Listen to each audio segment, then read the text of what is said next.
Inkululeko. Ngabe iyini inkululeko? Kule video sifuna ukuhlahlela inkululeko. Sike sizwe nabantu abadala bethi sathola inkululeko thina ngo-1994. U-1994 wona nyaka esathola ngawo inkululeko yethu thina abantu abamnyama, right? Now ake sichaze inkululeko. Sizoyichaza nje ngokwethu ukuthi inkululeko iyini. Inkululeko yamandla. If ngithi yamandla ngisho ukuthi ilento ekuthiwa i-leverage. Leverage is power. Power is amandla. Amandla inkululeko.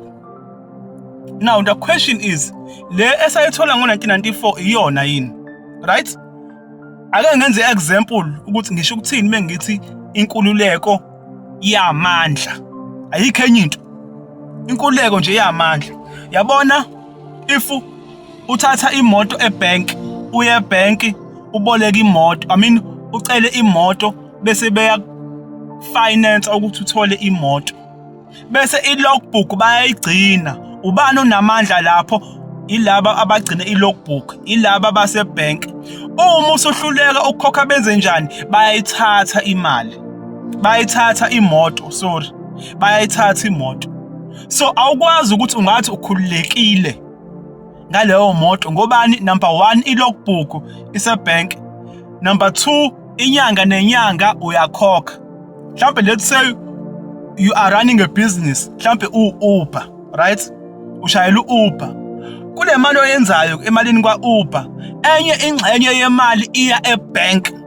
Mhlambe kokunye uthola ukuthi uboleke imoto yomuntu naye oyiboleke ebank, right? Oyifinance yibank leyo moto.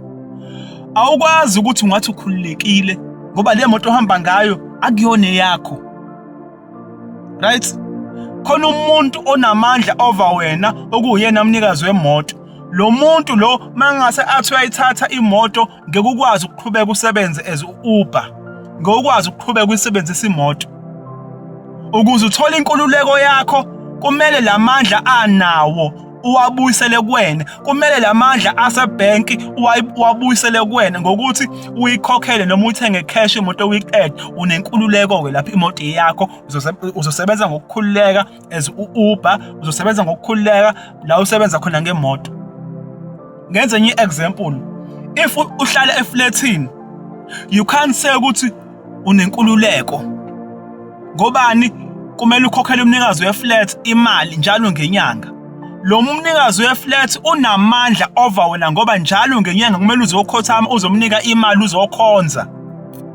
Ukuze ukhululeke kumele uthenge indawo yakho bese uyakha. Kungabi khona mali ezophuma iye kumnikazi weflat ube nendawo yakho ebhalwe ngawo engaphansi kwakho engakhokhelwa.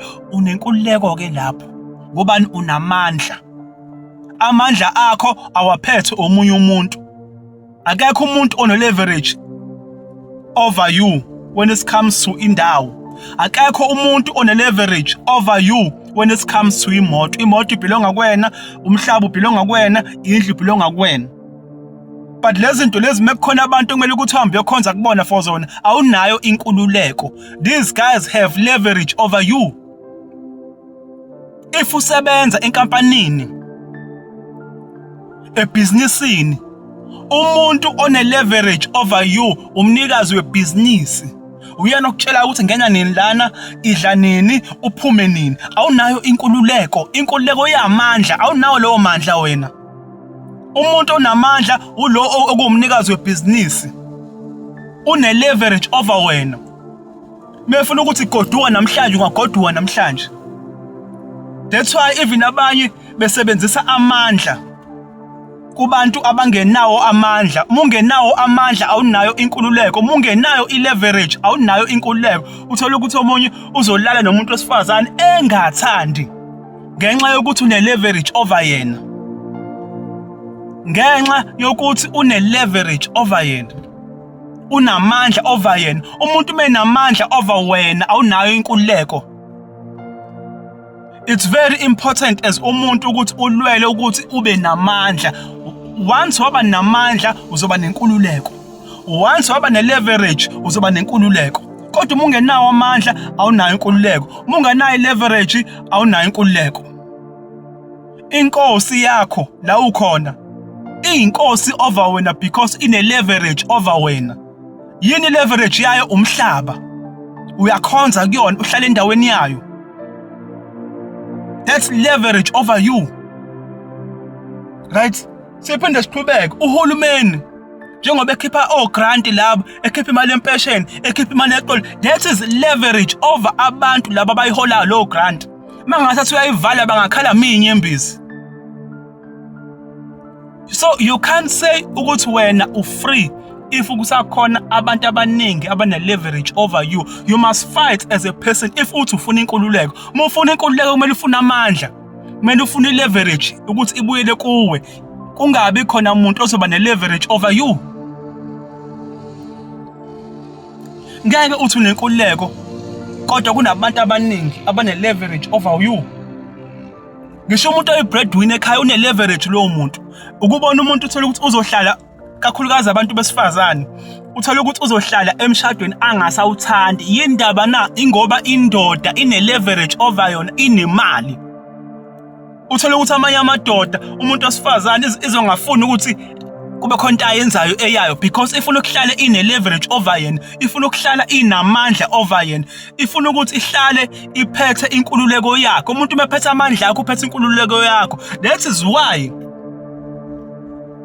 abacindezeli bethu bathi mebethi minani inkululeko yenu, bawugodla umnotho, bawugodla umhlaba because lezo zinto zibanika i-leverage. Umuntu mesane leverage over wena usaphethe inkululeko yakho.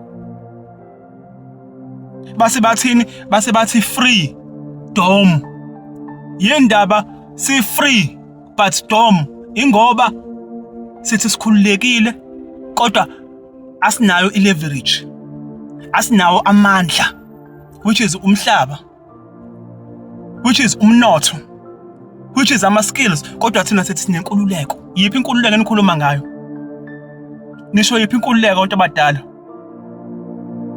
Base bathi abelunga, base bathi abacindezeli, ayiwula lezi, zi-free dom.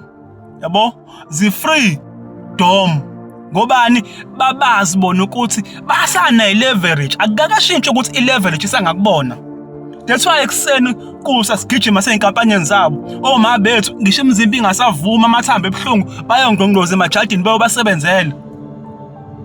Thola ukuthi omdala umama lo ukhathele amathambo awasavumi kodwa uyosebenza.